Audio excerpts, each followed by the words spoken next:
Ito mga sir, mayroon tayong unit dito na di na lang ayaw mag-start. Gawa kasi ng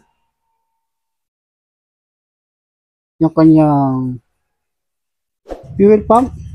Yan, sinalangan natin ng gauge upang PSI. Ayan, isang guhit lang yung inaangat niya. Hindi na umaabot sa standard na ang standard niya 41-42 PSI. Ganun kalakas dapat yung kanyang pump. Dito, yan, asahan nyo pagka ganyan yung nyo, motor ninyo, pag pinandar nyo siya, yan, di yan aandar. Puro na lang siya redondo ng redondo.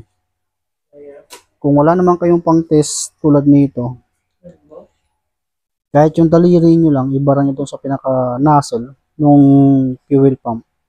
Ganun nyo lang. At yun nyo yung ignition nyo. Malakas dapat yung sisirit dyan. Kung wala kayong ganito. At kanina lang ito pinalitan, yung fuel pump, kasi yung motor lang yung pinalitan. Yung motor lang. Na parang second hand din yata yung ipinalit, kaso hindi rin gumana. Yan gagawin natin. Kaya tatanggalin natin yung kanyang fuel pump. Siguro baka defective yung ipinalit. Kasi sa tunugan pa lang, tumutunog yung pump. Kaso nga lang, parang mayroong flame. Naday na. Yan, gagawin natin, tanggalin mo natin. At, meron naman ako isang fuel pump dyan mga sir. Lahat din naman kasi nang binibigay ko mga sir. Matagal. Yan, tatanggalin natin to. Para maipakita ko, may salpak ko sa inyo. O dito, may ipakita ko sa inyo yung pump. Yan, ito yung pump niya mga sir. Original din to mga sir. Makikita nyo naman dito. Yan. Ilalagay natin dito.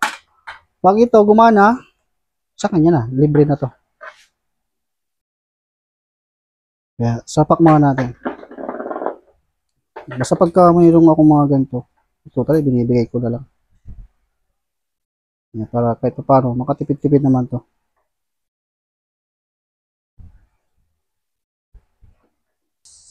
Yan, syempre bago nyo tanggalin yung pump, check nyo muna kung maraming gas. Yan, sakto lang yan, kunti lang yan. Tapos yung nut nya, 10 mm. Gamit lang kayo ng T-Rens. Kapag nagtatanggal naman kayo nito, pagka gantong kulay, yung puti, ilubog nyo lang yan. Lubog nyo, saka nyo siya mahatak ng ganun. Pag yung blow, paangat naman. Tapos hugutin nyo na. Kaya lang din naman ito nasisira. Dahil dun sa filter. Pag masyadong madumi yung filter, lalo kung aftermarket yung nilalagay natin, may limit kasi yun. Hindi tulad ng original, inaabot ng 30,000 km. Po pwede pa. Sa mga aftermarket, 15,000 km lang.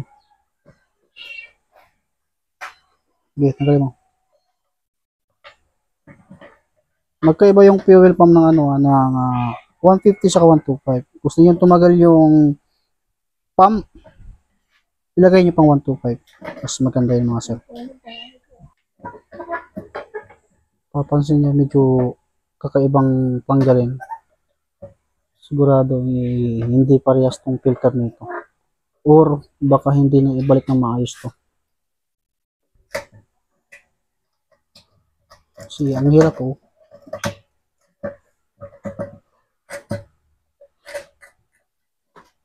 Mali na mali to. Hindi napasok oh. Ayan, bumuka na dito oh. Tanggalin mo lang to, pag-iwalay mo na lang para matanggal. Hindi matanggal. Mali yung pagkakasalpak. Yan, kaya gagawin natin dahil hindi natin matanggal. Doon na lang natin siya pag-iwalay.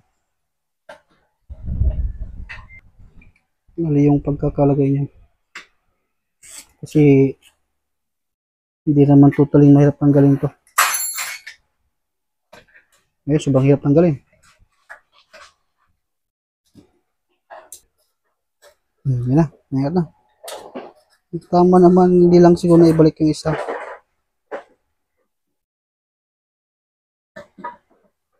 Yung filter na ipit, yung kwanto.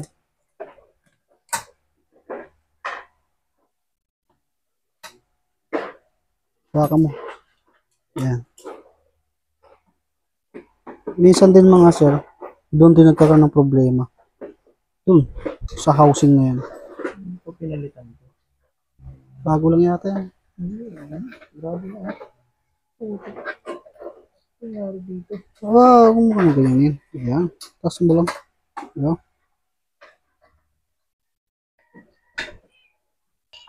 Yan, tanggal na. Iba yung kanyang ano. Piki itong ano. Yung pump. Tapos yung o-ring sa ibabaw. Ayan o. Putol. Huwag mo. Ito. Tapos kakaiba yung tunog. Kaya napakainam pa rin mga sir na original. Hawakan mo. Tatanggalin ko to. Napakainam pa rin mga sir na dapat. Ito, tatanggal na to. Ito, oo. Tanggal na. Sira agad. Atake mo. Sana. Okay, atake mo.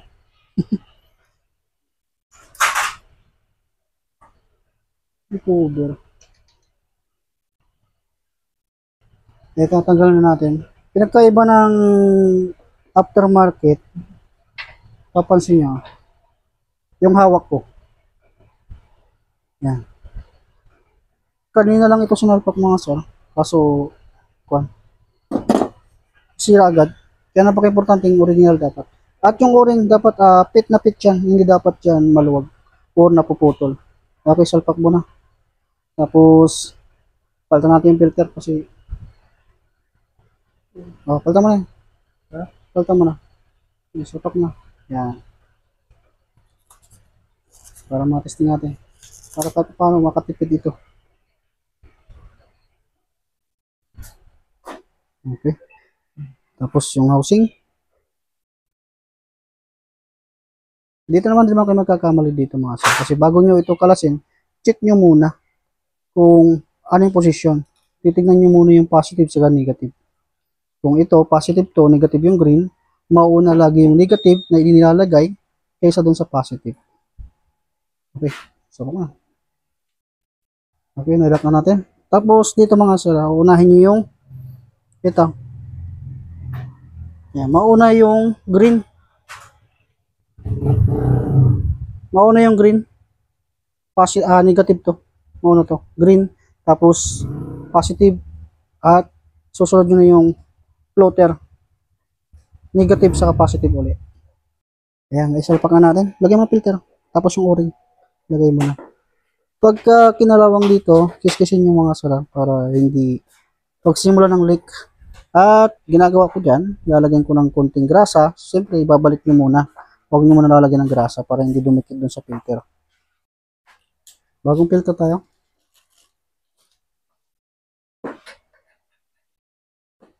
Yan, salpak natin. Okay. Tapos, kabit natin yung o-ring. Check mo muna, baka lumaki na yan. Yung o-ring. Yan, nagkakaalaman na. Kung tataas na ba yung fuel gauge natin o yung PSI na pinang-testing natin. Kahit sa daliri lang, malaman din natin kagad dyan. Okay, suksok mo ito. Okay, testing mo. Kikira na lamang eh. Uy, Lakas. Sipa. Ito mga sir, binarahan ko siya. Ayan, sumisirit to. Yan, ganoon pa lang, doon pa lang mga sir, mati-check nyo na kung malakas yung pump. Ibig sabihin, itest mo muna yung PSI. Ibig sabihin, goods yung binigay kong pump. Bigay ko lang sa kanya yan. Okay, test natin. Testing natin ng PSI. Kung papalo na ba ng 40 yan. Okay, testing mo. I-on mo. Ayun, no? Sapa. Okay, pumalo ng 40. Ayan, start yan. Ayan, 40, 41.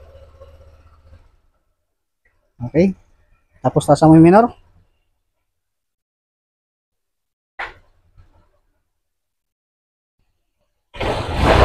Ayan, wala nang palya. Tapos hindi na siya hard starting.